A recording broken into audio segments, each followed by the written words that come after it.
Welcome to my channel. আমার চ্যানেলে আপনাদের স্বাগতম। আমার আজকের রেসিপি পায়রার মাংস। এই রেসিপি নিয়েই আপনাদের সামনে আসছি। এই রান্নাটা করার জন্য এখানে আমি পায়রাটা পরিষ্কার করে ধুয়ে নিয়েছি। এবার আমি প্রথমে গ্যাস জ্বালিয়ে নিচ্ছি। এখন আমি পায়রাটাকে উল্টে পাল্টে সেঁকে নেব। এভাবেই আমি চতুর্পাশটা ঘুরিয়ে ফিরিয়ে সেঁকে নেব। সেঁকা হয়ে গেছে।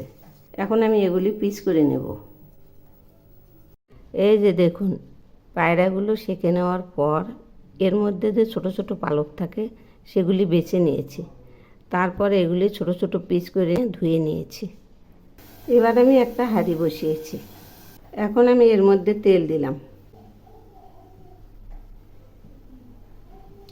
হাফ কাপের একটু বেশি তেল দিয়েছি। এবার আমি দিচ্ছি জিরে ফোড়ন, আর দিচ্ছি দুটো তেজপাতা, দিচ্ছি 3টে টুকরো করা পেঁয়াজ, সেই সঙ্গে দিচ্ছি কয়েকটা ডুমো করা আলু। একটু নেড়ে দিচ্ছি। এই আলুগুলো আমি খুব ভালো করে ভেজে নেব।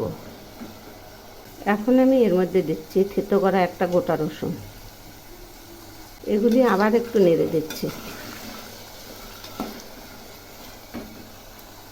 এবার আমি এর মধ্যে দিচ্ছি দুটো গোটা রসুন আর পায়রার মাংসগুলো। এখন আমি দিচ্ছি দুটো পেঁয়াজ বাটা, আর দিচ্ছি 2 চামচ জিরে বাটা, 1 টুকরো আদা বাটা, সেই সঙ্গে দিচ্ছি একটা টমেটো পেস্ট। এবার আমি দিচ্ছি 1 চামচ লঙ্কার গুঁড়ো।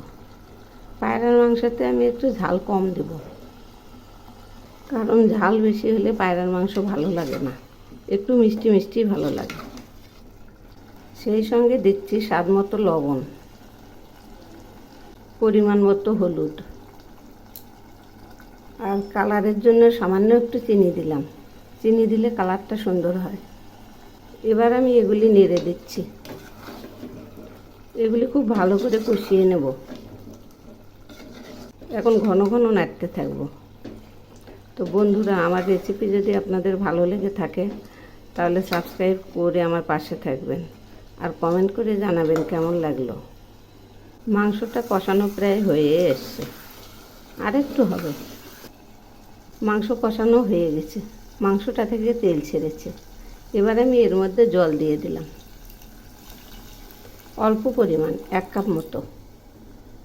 এখন আমি এগুলি নেড়ে দিচ্ছি।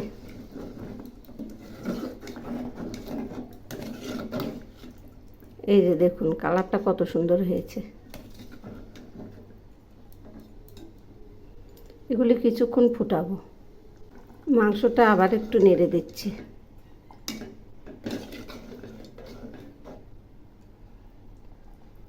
মাংস রান্না প্রায় হয়ে আসছে। এখন আমি এর মধ্যে বেটে দিচ্ছি 2 টুকরো দারচিনি, 2টো সাদা এলাচ, একটা লং, আর ছোট্ট 1 টুকরো আদা। এই আদাটা দিলে ফ্লেভারটা অনেক গুণ বেড়ে যায়। সবার শেষে এই আদাটা আমি গরম মশলার সঙ্গেই বেটে দেব। এখন এগুলি বেটে দিচ্ছি। আবার আমি এইগুলি নেড়ে দিচ্ছি। এই যে দেখুন, রান্নাটা প্রায় হয়ে আসছে। এইরকম হয়েছে গ্রেভিটা। এই যে এইরকম রান্নাটা এখন হয়ে গেছে। এবার আমি দিচ্ছি ওই মশলা বাটাটা। এগুলি একসঙ্গে সব বেটে নিয়েছি। এখন আমি একটু নেড়ে দিচ্ছি। এগুলি নেড়ে চেড়ে এখনই নামাবো। পায়রার মাংস একটু ঝোলঝোলি ভালো লাগে। এই যে দেখুন, গ্রেভিটা কত সুন্দর হয়েছে। এবার আমি এগুলি নামিয়ে নিচ্ছি।